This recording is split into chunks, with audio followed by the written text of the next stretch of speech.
Welcome to PopPsych101 where we, licensed therapist Ryan Engelstad and licensed psychologist Dr. Haley Roberts, break down and analyze how mental health is represented in movies, shows, books, and across the pop culture and social media landscape. We will determine what lines up with real life and what is just pop culture fantasy. This is PopPsych 101.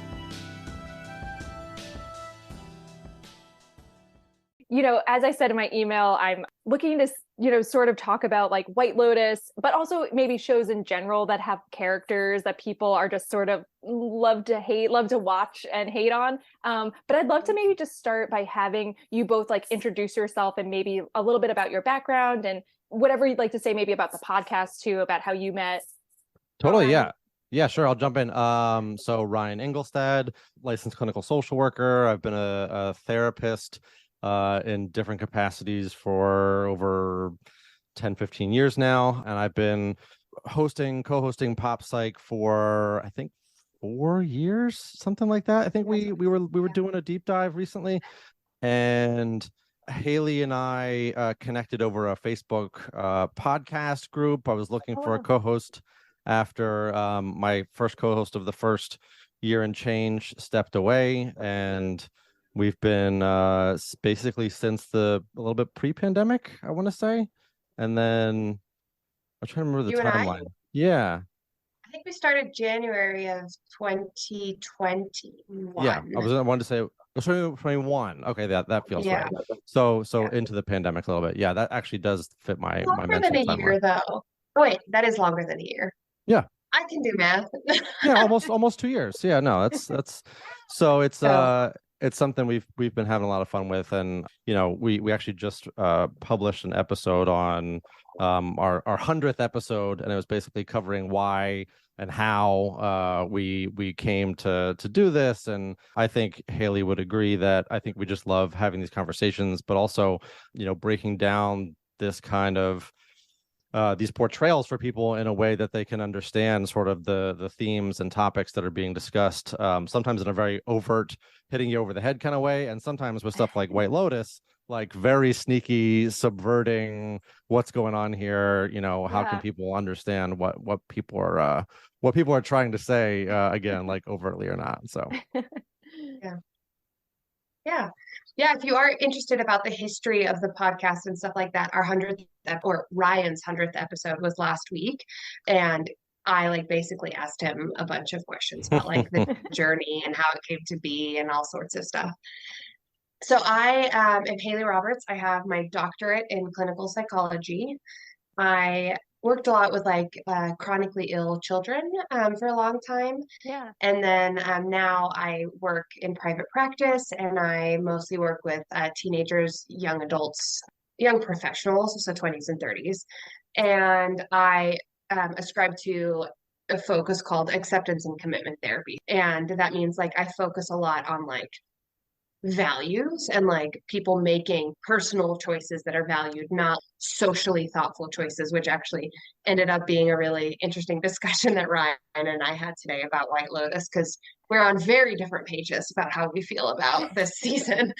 But yeah, and we have fun with it. And I think what's really nice is we have a really cool partnership and we talk openly, and so it works really well. So yeah, I was gonna say I do like the way you both play off of each other on the podcast. I feel like it feels like two people who are having a conversation, and I feel like that's the best part about podcasts, when you feel like you're sort of listening in. You're in the room. You kind of want to jump into, or you're responding, and I feel like you guys have such a nice vibe together that I was I really enjoyed. Thank you. Yeah. We don't get much feedback, so the people who listen are people who love us, and we're yeah, of course you think it's nice. I feel that's the hard part about doing a podcast, right? People will listen, but they might not respond because it's not a thing where they come to see you, or maybe they're not engaging. I'm I feel sometimes it can feel like you're doing it in a silo a little bit. And when people do respond to us, it's always about specific do this movie, or I liked what you did about this show. Yeah. And we're you don't often get feedback about how we pair together. So that's so, Ryan, look at us go. Yes, thank you. Yeah, Haley, I'm so happy. it's very nice to hear sort of, the backgrounds of both of you, because I feel like you feel very prepared to talk about White Lotus, because I feel like these are the kinds of characters that are on this show that are these ages and are sort of dealing with lots of things. Yeah. But in my email to you, I sort of mentioned that like it seems like White Lotus and other shows too, but White Lotus specifically, it feels like fans are really love to hate watch, or at least hate on these characters who obviously can be very frustrating. So it's very understandable that people have very big feelings about them. But why do you think it is that people seem to enjoy maybe hating quote unquote bad characters? Or is there a psychological explanation for sort of this reaction that people seem to be having specifically about maybe White Lotus? Yeah, so we're not researchers. I think our perspective on this will be mostly like psychosocial and based on our perspective as therapists. Yeah. But it's fascinating because for me, when I hear hate watching, it doesn't always start from a place of hate, right? You watch the first episode and it's curiosity, it's who are these people, it's first impressions in some cases, some of these characters like Harper and Albie, like, oh, like what, these seem like sweet, normal, relatable people. Yeah. And then over a course of a very dramatic show like this, not just those likable characters, but then we see the people that they have to deal with, or we see the people that they're in relationships with.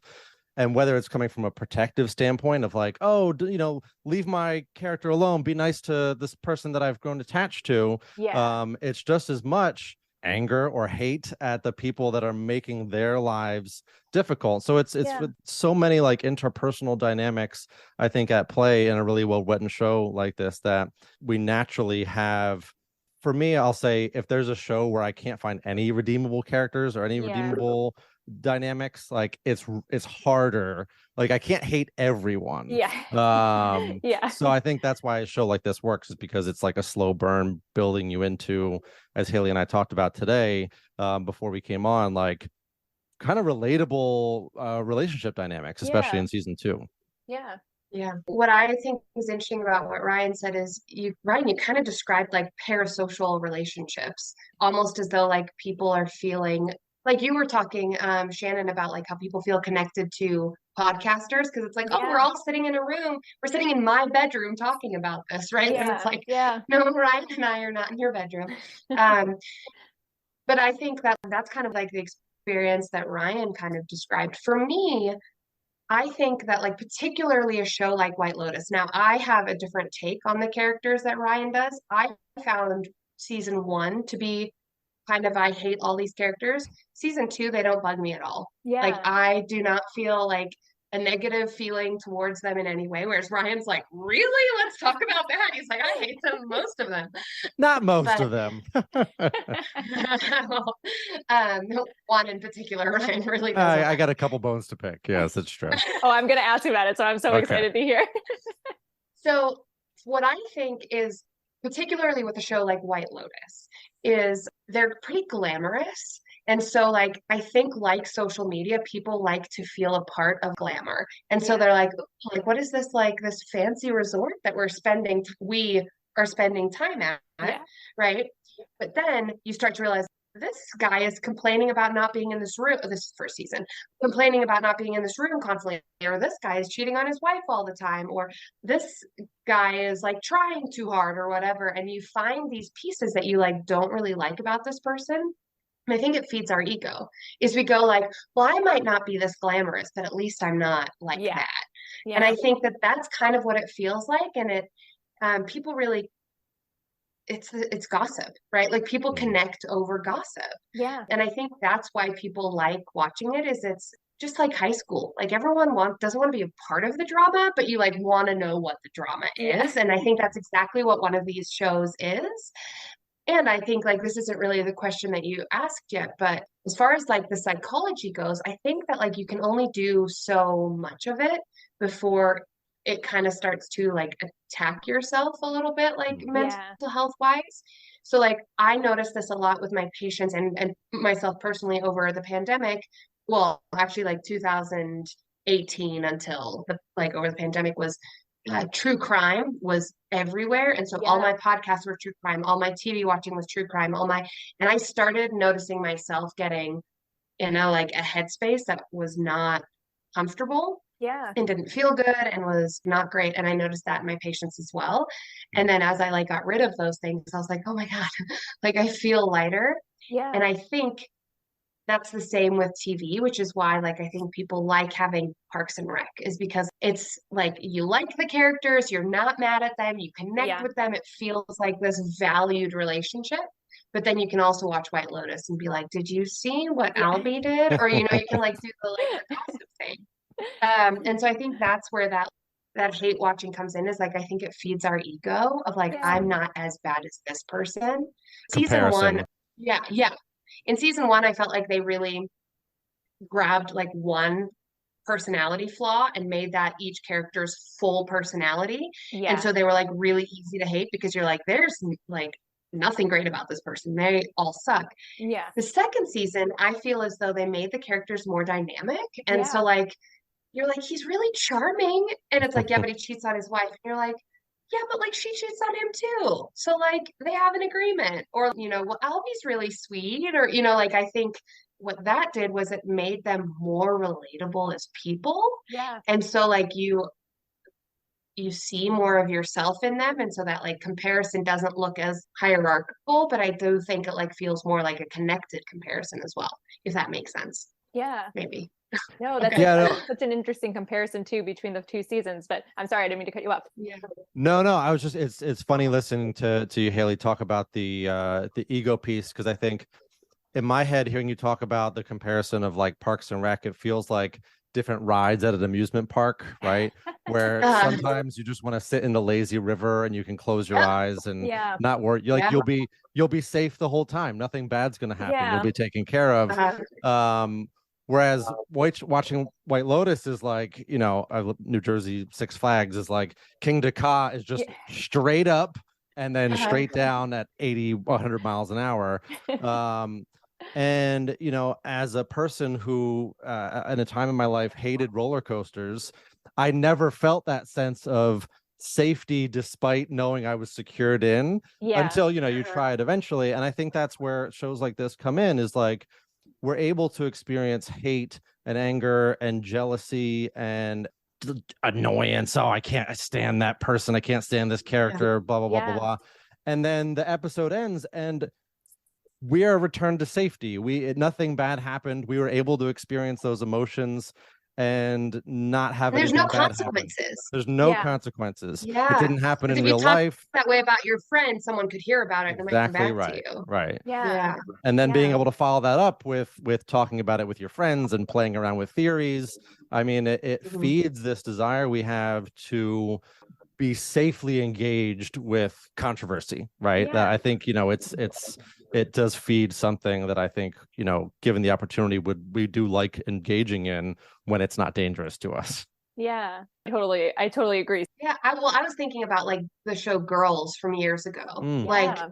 That was another one of those where I feel like people hate watched it a lot. But it was different because they weren't as glamorous. And I do think that that glamour plays a role in a sense, where I felt like Girls almost felt too real in a way, where it was oh, these are people that I could actually hang out with. Whereas White Lotus, you're I'm not gonna be in this fancy resort in Sicily. And also if I am, this is kind of how I expect rich, glamorous people to be. So there's a distance that you can create, which I think also further protects that ego, that puts you in that safe, lazy river kind of space. Yeah, that's such a good point. Yeah, there's a little the separation, like you said, makes it a little easier. Like you said, to gossip makes it a little easier to. I feel like those are such celebrity good points. gossip. Yeah.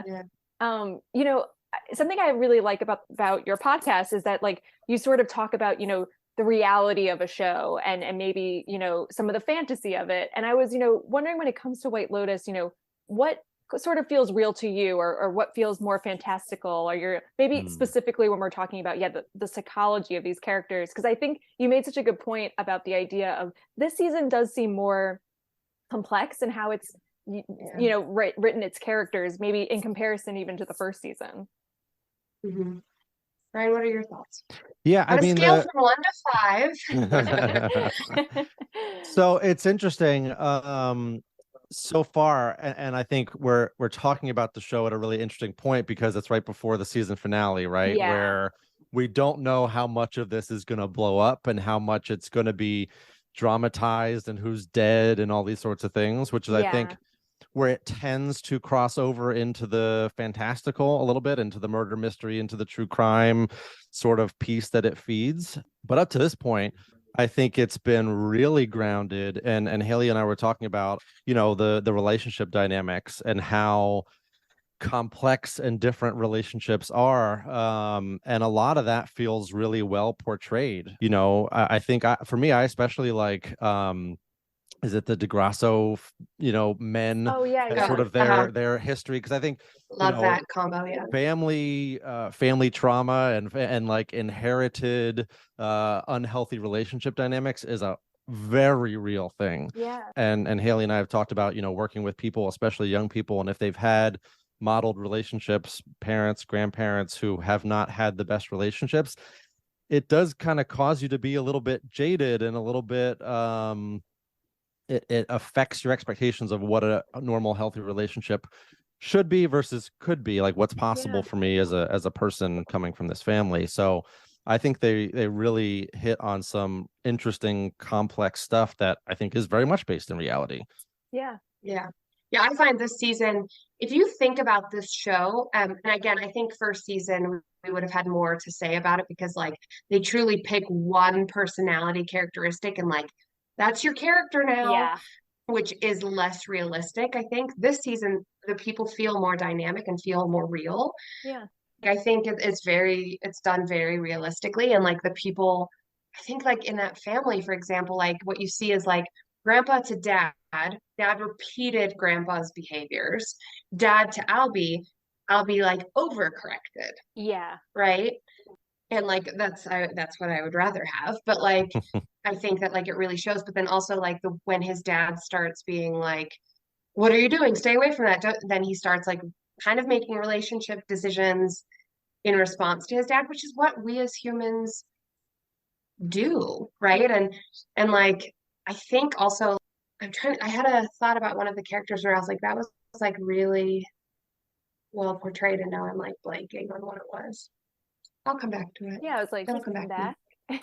Well, yeah, Haley and I, we were talking about specifically the Daphne and Cam relationship is a fascinating one because I think there's a segment of people who see this relationship as almost like the healthiest on the show, where they have some kind of weird understanding between the two of them. And then for other people, it's like take sides. It's like, they love Daphne and they love her, how she just sort of finds a way to stay above the fray of all this chaos that seems to be going on. Or vice versa. Like they're wanting Cam and oh God, what's Harper's husband? Like that relationship, like they think that's gonna either devolve or turn into something, very bizarre in the last episode. Who knows? I think you're right. I've seen a lot of that sort of online. Like you said, the Daphne Cam relationship seems like one that, like you said, people have taken sides on, and it's very interesting, and sort of people seem to maybe know a version of one of those people, and it feels like they have thoughts about that. We brought up a few different characters, but because you are watching the show, are there any characters that sort of stand out to you, or you're sort of fascinated by or frustrated by, or someone that sort of stands out? I mean, yeah, for sure. I was going to say Ryan's especially frustrated by Cam. So Cam, because Haley and I were talking about this relationship and the degree to which it I was just like, it's totally normal on Ryan. It's like an unspoken agreement about them being able to, have extramarital affairs. And I guess for me, whether that's true or not, I still see Cam. I struggle with Cam. If there's a character I hate, he's one of them. It's because it's one thing to have an understanding with your partner. It's another thing, as sort of been as established between, God, what's Harper's husband? He's just Harper's husband. Ethan, thank you.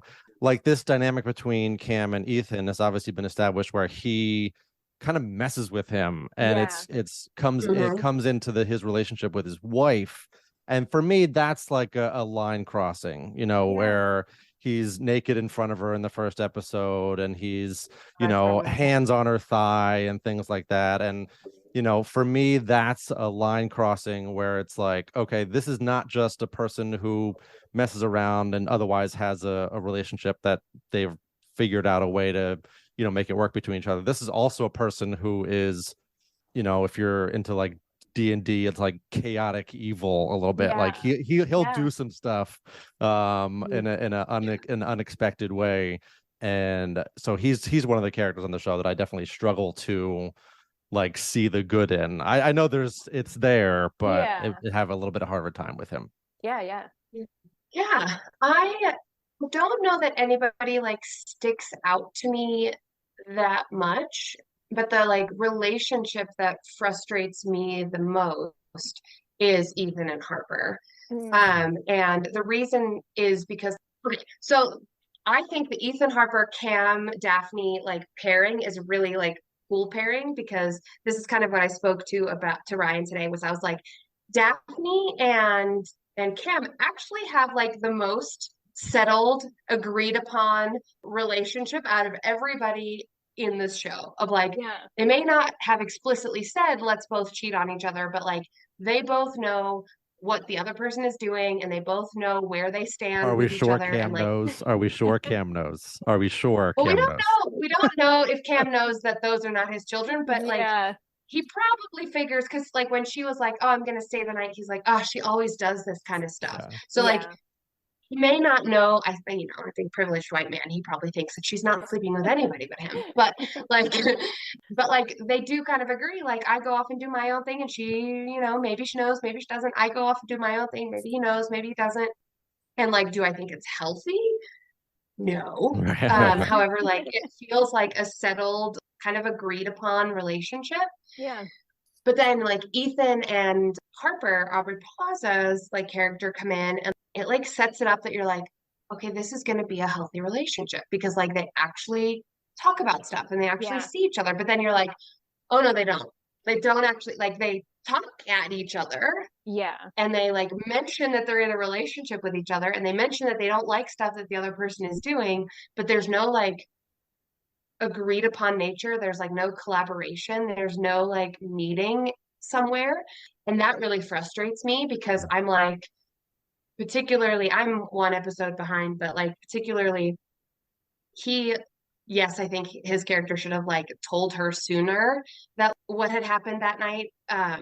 However, like when he then does tell her, she's never gonna, nothing he says is she's gonna believe. Yeah. And that really frustrates me. Is I'm like, either have the conversation or don't. Like stop doing this, like, but I need you to tell me. And then he tells her, and then she's like, no, but I need you to tell me. And he's like, I'm telling you. Yeah. So that frustrates me the most, I think. The character I like the most is the grandpa. Yeah. Dominic or whatever his name is. He's my favorite. A great choice. Great choice. Oh, Valentina. She's the one I dislike the most. Oh, interesting. I can't stand her. Okay. She's awful. Jack is the other one I dislike the most. Mm. Who? The cousin nephew from Essex. Yeah. Yeah. Well, he also feels like chaotic evil, but in a way where he's not trying to hide it. Well, exactly. And I think it's like, when characters are one note, and that one note is like, I'm going to corrupt this other character, basically. It's, my red flags are going up. And I think, and Portia is a character again who in the initial episodes of the show we were sort of put in a position to root for. We wanted her to have a good time on her vacation and things like that with her as an assistant, and then to see kind of things play out in the way they are, especially on not knowing what's going to happen in the next episode. Worried about these kids, Yeah, I get that. I feel like there's a lot of worry to be had for many of these characters. We sort of maybe touched on this a little bit, but how do you think creator Mike White is sort of handling the sort of complex psychology on the show, especially as sort of people who study this, people who look at this? How do you think he's sort of navigating it? I kind of don't, well, I remembered what I was going to say earlier. So I think like parts that aren't very accurately portrayed is the extent to which like everybody would interact with each other this much on vacation. Like I think more like trips around Sicily would be happening, and there wouldn't be as much like interaction. And so that I think would change the way things. I don't think you would end up, you know, three people in the same family sleeping with the same sex worker and stuff like that. Like I think that just is less likely to happen. But the way that he's handling it, like I think to me, the characters this season feel like flawed humans. Yeah. And so like I think as soon as there are a whole set of characters that all just feel like different versions of a flawed human, then the psychology is usually being handled well when it's like a complex person. So like in the first season, again, didn't think it was great because they were all not complex. They were just like, here is your one. But I think the psychology is being handled pretty well. What was weird was like with like last season, and obviously this one hasn't ended yet, but like you see the thing that's going to cause an emotional reaction and then the show's over. And so like we're like, okay, well, this is where their psychology would really ramp up. This is what we could comment on. So I think that's an interesting piece to it. Yeah. Yeah, I really like it. I think you can tell that he tries to put layers into things, you know, whether it's like establishing shots or background shots, even the music. I mean, the theme song, I think that a lot of people joke about. But do you guys know some of the backstory to that song? No, but I did notice the music and I was like, this only feels like it's intriguing because the music is intriguing. So Shannon, you should look this up because it's fascinating. Yeah. It's the composer that they hired. It's like, I don't remember exactly what it is. I'll have to look. If I find it, I can send it to you. But basically, he found this very, very old like funeral dirge and sped it up and added a bunch of other sounds.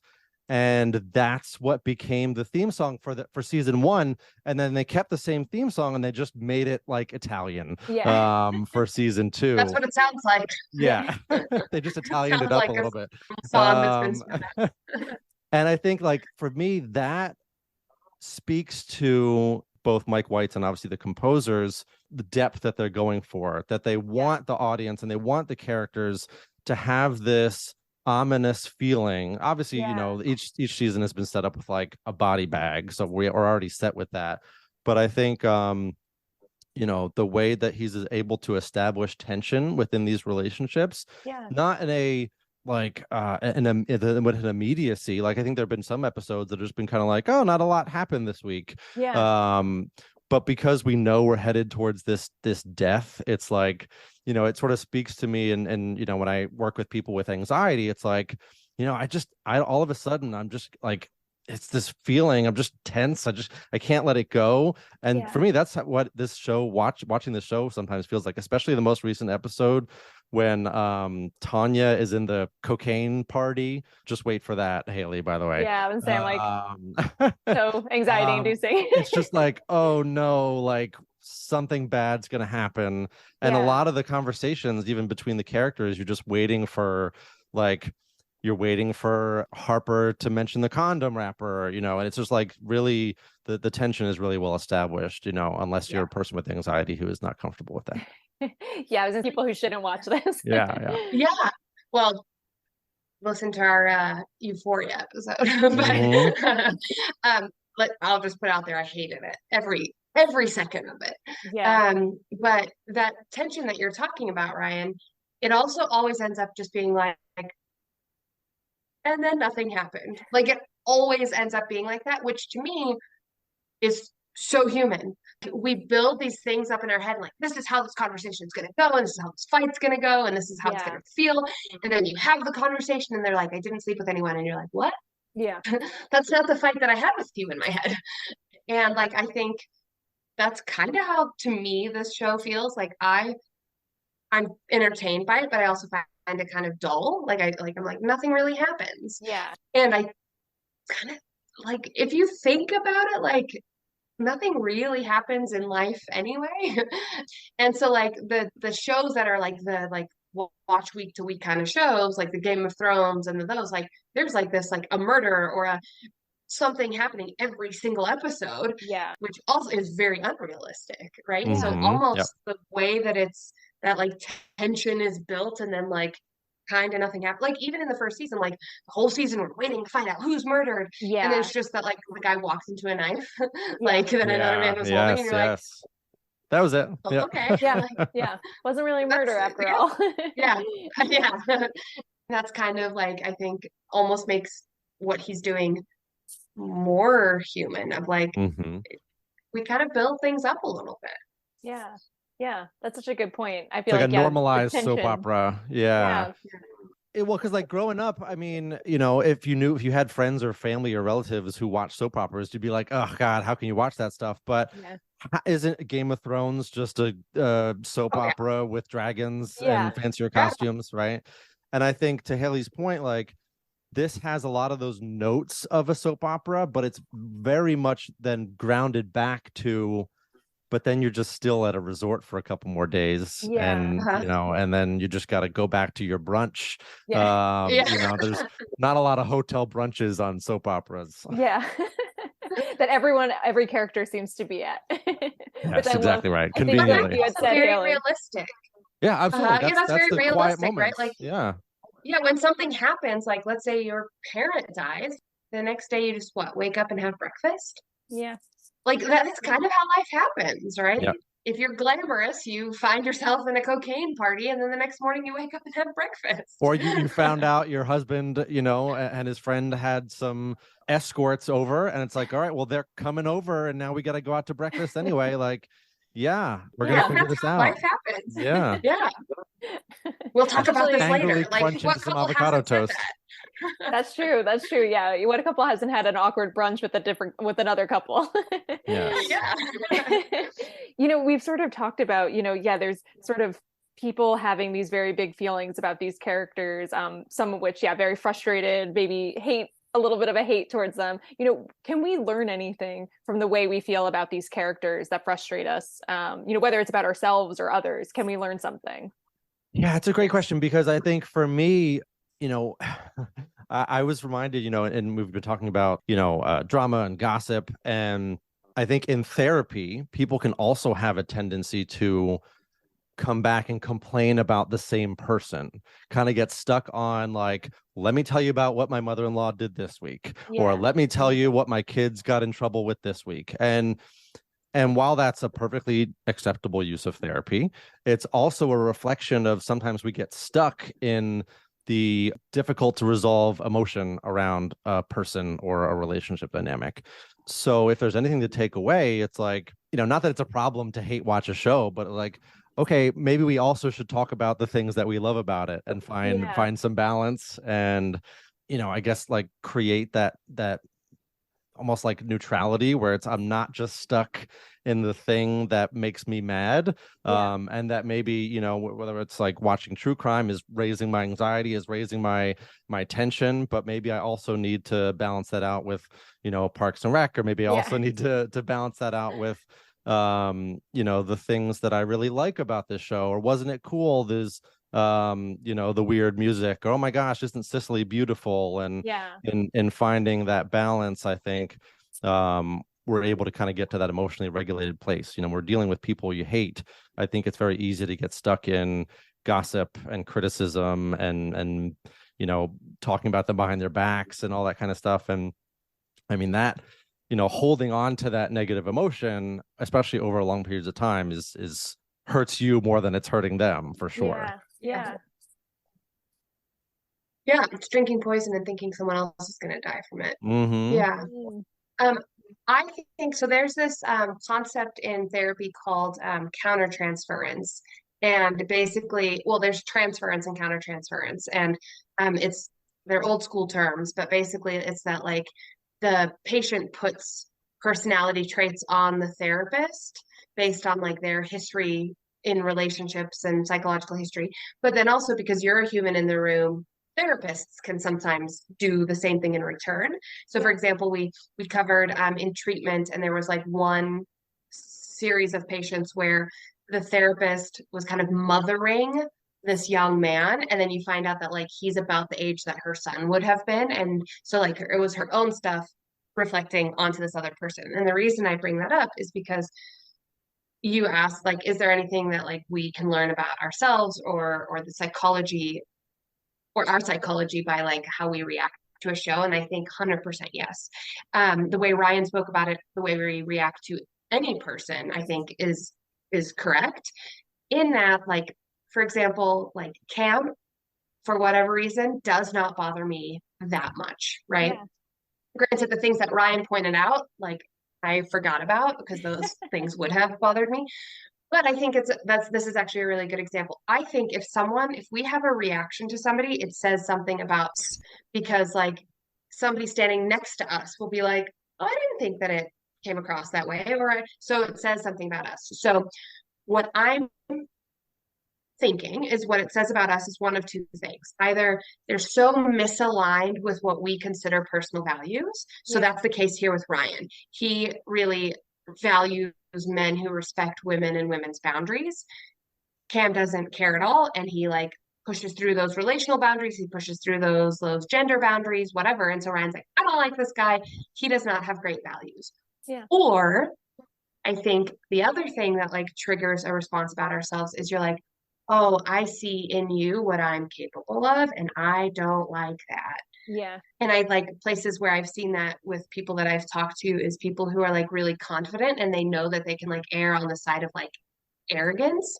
Yeah. When somebody is like really arrogant and like, whatever, it's my way or the highway, people are always like, oh, he's like such a jerk, he's so arrogant, whatever. And it's like, ooh, you see the journey between you and this person, and that's why you're trying to create distance of like, Yeah. I'm in this side of the world and you're on that side of the world. And I think that's like, I think so in this season, the theme was explicitly infidelity at different points in relationships. Every single relationship had weird infidelity at different points. Right. Like even Valentina with her crush on the other woman, like the other woman was flirting with somebody and they're not even in a relationship, but to her, it felt like some kind of infidelity, right? All the way up to like people who are actually married being unfaithful. And I think people who have really strong opinions and thoughts about infidelity, either in like a valued moralistic way, are into the show because they can pick a side and they can say like why this person was right or why that person's wrong, or it almost gives them a sense of control over their own thoughts and feelings about what's happening. On the other side, I also feel like people who maybe have been unfaithful or like less on a moralistic thing, but more on like a, oh, I flirted with that guy at work last week, even though like, then they kind of feel icky. And so they're like, well, what I'm doing is not as bad as what they're doing. Right. Yeah. And it's again, that like ego thing, I think. Yeah. Yeah. And to illustrate Haley's point, at the risk of self-embarrassment, watching, I think it was the last episode, I was just like, I was probably making audible noises about how much I dislike Jack. And I was just, I just hate this guy. And my wife, as a wife of a therapist, has become very perceptive with this kind of stuff. Just goes, "Are you Albie?" And I was like, I think I am. I think I'm Albie. And yeah, and I think that's a very accurate illustration. Like not everyone's gonna have that self-awareness or partner awareness, but I think that's what happens is is like there are real things that we bring, and why we react so strongly is coming from a personal place. Yeah. An unrelated example, Ryan and I were very briefly talking about Inside Out, and he said something about like why Inside Out is one of his favorite movies, and I was like, are you Riley? And he was like, yes. I was like, I'm Riley. This is why I like Inside Out. And so like, I think if you can either see yourself in the character or explicitly separate yourself from a character, be like, I'm not that person. I think that can tell you a lot about both how you feel, if you feel mirrored by somebody, or so again, the two things I said was like, either I value this, they're not aligning with it, or here's places where I don't love that I haven't been super valued myself, and they're mirroring that to me. I was going to ask, because obviously we're talking about the idea of people really sharing their opinions on these characters, and that's happening on social media. Why do you think, maybe, like we said, that people want to maybe very publicly share their feelings about this specific show, these characters? Is there something about the show that's gotten people to want to sort of publicize their feelings on these. I think it maybe sort of connects to what you were saying in the sense of like, is it about separation or embracing these characters? But I would want to know, yeah, why do you think maybe people want to be so public with their feelings on the show? I think it says more about social media than the show, personally. I think, again, it's gossip, right? And it's public gossip, and it's public safe gossip, right? So if you said like, oh, celebrity X, Y, and Z, somebody else is going to be like, actually, that same celebrity A, B, and C. And so you're going to get like argument that like actually applies to somebody, and that's not safe. But like if you go, Daphne, this or whatever, like if somebody argues with it, you don't really care because it's not a real person. And I think then what ends up happening is that like there's plenty of shows that I have like publicly given my opinion about that people are like, Haley, nobody's watching Dickinson. And I'm like, okay, but I'd like them to so that I can talk about it. So I think what ends up happening is that like certain shows, enough people are talking about it at the same time. And Ryan and I have talked about this. Weekly shows are becoming more popular for this exact reason, which is if I binge watch it all on one day and you binge watch it all in 3 months, you and I are not going to talk about it. If we are watching it week to week at the same time, it's going to be like, well, what do you think is going to happen? And the only way you're going to know is if you watch it next week, and the only way I'm going to know. So I think like the week to week plays a role. And then also I think it just, the more people who talk about it online, the more people who want to talk about it online. Self-perpetuating. And it's wanting to know and gossip about the drama without having to be a part of the drama. Yeah, and certainly the pandemic piece. I mean, I think a lot of people are desperate for shared experiences. To be, you know, if I hear my siblings talk about a show that I haven't watched yet or I haven't even heard of, you know, I mentally bookmark that. Okay, maybe I'll try to find a way to watch the first episode. Maybe I can get in. Maybe it's not too late. I can join the conversations at Christmas. And, you know, and I think that's a real experience where we don't want to be left out, especially about something that people are very passionate about. It's like, oh man, someone really hates this character on this show. Like, I need to know what it is. And then as soon as you know, it's like either I join in and I agree, or I join in and here's my different take on it. Let's debate. Because I think that's, you know, even if it's a contentious conversation, it's still, you know, around this something that is sort of safe to disagree on. Unlike other topics. And it also gives people space to be like, I don't know why everybody's watching this. Right? Like you can even comment on the fact that you are not watching. You can join the haters. Participate that way. And so like there's a comedian named Daniel Van Kirk who always says the phrase, I refuse to yuck on people's yum. And that's what he's talking about, is like a lot of people will like, I'm going to join in by simply being like, it's stupid that you're enjoying this thing.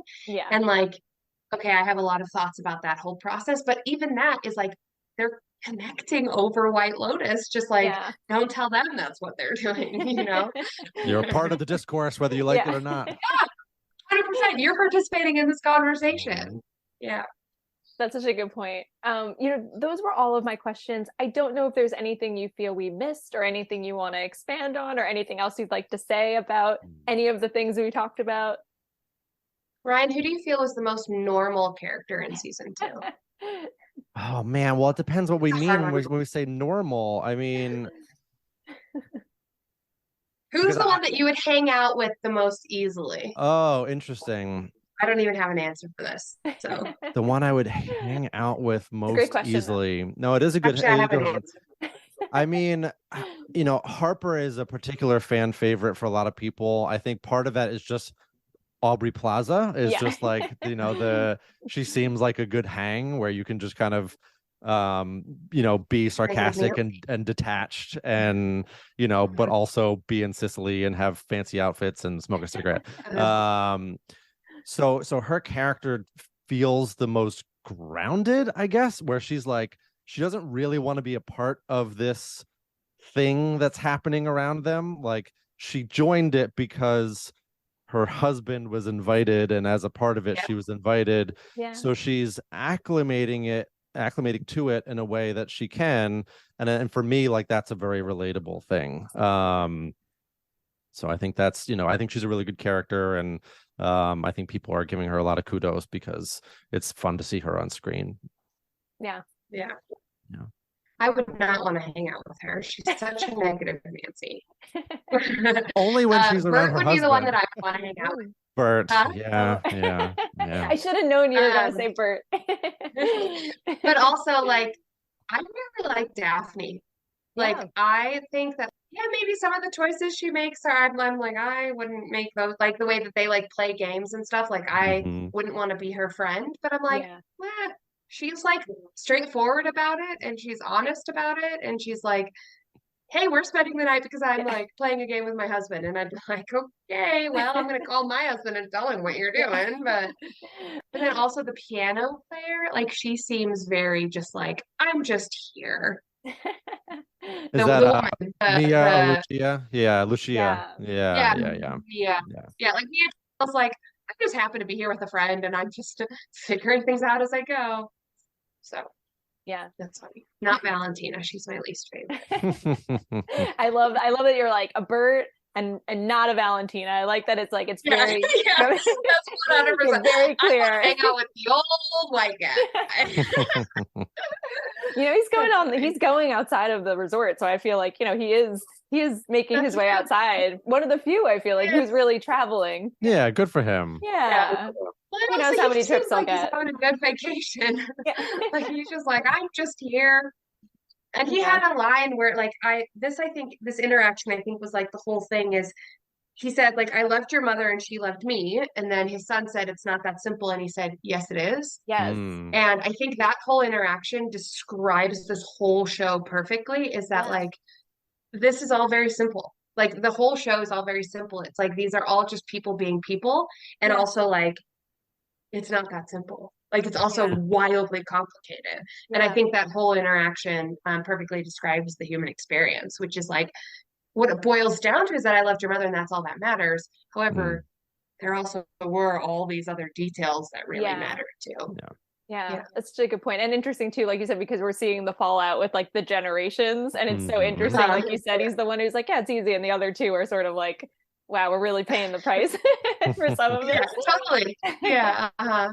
100%. Well, thank you so much for taking the time, especially so much time. I didn't like realize how much I've taken of your time tonight to talk about this. It's so nice to hear your perspectives on it, and also to have, your voices in the piece. So I so appreciate, making the time at night after your work days to do this. But if you think of anything else or something comes up, please let me know. Again, I so appreciate you taking the time. It was so nice to speak with you, especially, like I said, after hearing episodes of the podcast. It's cool to sort of like be in an actual virtual room with you. Yeah. Amazing. Yeah. Thank you so much. Yeah. Thanks for listening and thanks for reaching out. Oh, of course. Yeah. Thank you for agreeing to do this. I really appreciate it. Of course. No problem. Great. We'll speak to you soon. Yeah, for sure. Have a great night. You too. Bye.